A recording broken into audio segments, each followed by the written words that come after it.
ሰላም ጤና ይስጥልኝ። እንዴት ናችሁ? ደህና ናችሁ? አይ ተጠፋፋን። ስራ እንዴት ይዟችኋል? እኛ ሽር ጉድ እያልን ነው። ምሳሌ ቤተሰብ ሽልማት ደረሰ። ሰኔ 28 እናቶችን አባቶችን እና የሀገር ባለውለታዎችን የምንሸልምበት ቀን ነው። ከዛ በፊት ደግሞ የሸላሚዎች ፕሮግራም ብለን እነዚህ መልካም ሰዎች የሚያደንቁ የሚያመሰግኑ የሚሸልሙ የወላጆቻችን ልፋት፣ ድካም፣ ጥረት ሁሉ የገባቸውን ሰዎች ደግሞ ጠርተን እነዚህን ሰዎች የምንሸልምበትን ነገር የምናዘጋጅበት ደግሞ ሌላ ፕሮግራም አለ። የሸላሚዎች ቀን ይባላል። እዛ ላይ ተገኝታችሁ እዚህ ሽልማት ፕሮግራም ላይ የራሳችሁን የሆነ ነገር አስተዋጽኦ ማድረግ የምትፈልጉ ካላችሁ በ0911 64 64 41 ወይም እዚህ ላይ ስማችሁና ስልካችሁ ልታስቀምጡልኝ ትችላላችሁ። ሰኔ 7 ነው እሱ የሚካሄደው።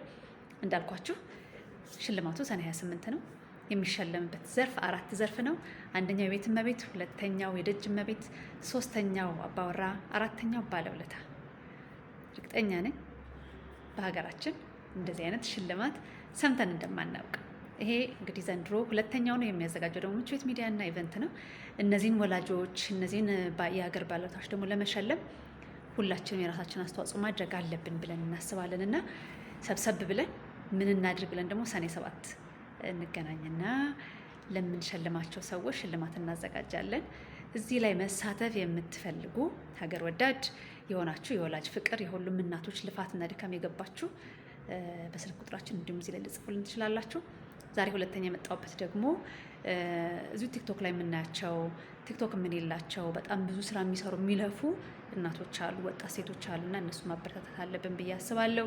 ዛሬ ማስታወቃችሁ ኪያ ባግን ነው። እዚህ ስክሪንሻቱን አስቀምጬላችኋለሁ። ገብታችሁ ሰብስክራይብ አድርጓት። የተለያዩ ፔፐር ባጎችን ትሰራለች። በጣም ጎበዝ ልጅ ናት።